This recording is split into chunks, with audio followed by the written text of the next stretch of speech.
morning everyone, good morning kapamilya.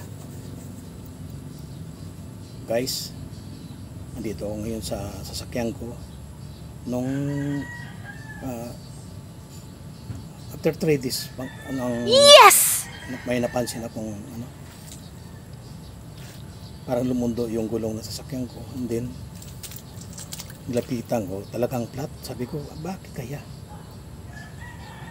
Hinahanap ko ngayon kung may pako. Ngayon may nakita ko pako, nakapagtataka dito mismo sa gilid. Ito Oh no! dapat kung ma-flat siya, mahaba ka niya dito dapat sa spike. Ito mismo sa gilid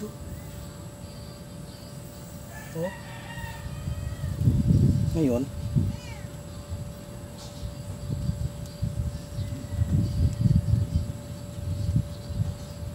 nagparin na lang ako. Sabi ko, ito man ay sinadya or hindi sinadya, pinag-pray ko na lang sa Panginoon. Pero meron lang pa akong babasahin po, aking mga kapamilya, kababayan. Ito naman po ay sa Bible. Talagang ihahayag ng Panginoon kung sino man po'y gumawa ng hindi ka nais sa kanyang kapwa, ay talagang ihahayag ng Panginoon.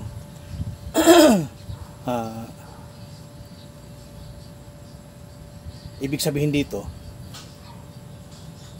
kahit anong masama o lihim na ginawa sa kapwa ay ihahayag ng Diyos. Wala itong ligtas. Sabi po dito sa Ecclesiastes chapter 12 verse 14. Yan po. Yes! Po, sabi dito, sapagkat ang Diyos ay magdadala sa bawat gawa sa kahatulan, pati ang bawat lihim na bagay, ito'y mabuti o masama. Yun po. Malinaw po yung sinasabi dito sa Biblia. Lahat ng gawa kahit nakatago ay may kalakip na paghuhukom mula sa Diyos. Yun po yung pinanghawakan ko. At dito naman po sa Lucas, sabi, or Ecclesiastes chapter 12 verse 14, sapagkat ang Diyos ay magdadala sa bawat gawa sa kahatulan, pati ang bawat lihim na bagay, maging ito'y mabuti o masama. Yun po. Sabi dito sa Ecclesiastes chapter 12 verse 14, lahat ng gawa kahit nakatago ay may kalakip na paghuhukom mula sa Diyos. Ayun. Yun, sabi nga po dito. At sabi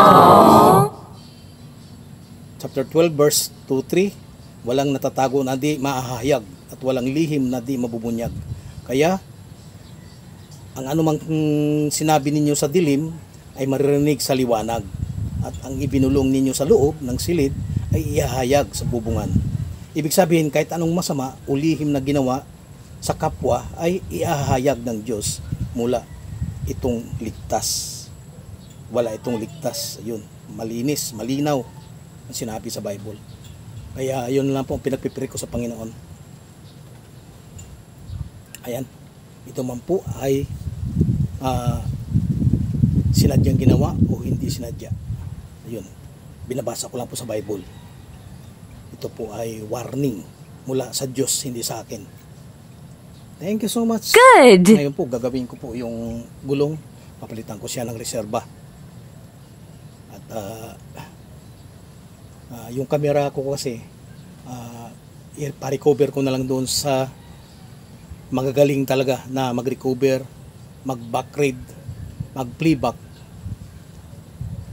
para malaman po natin. Okay, salamat po. Thank you so much. God bless you all.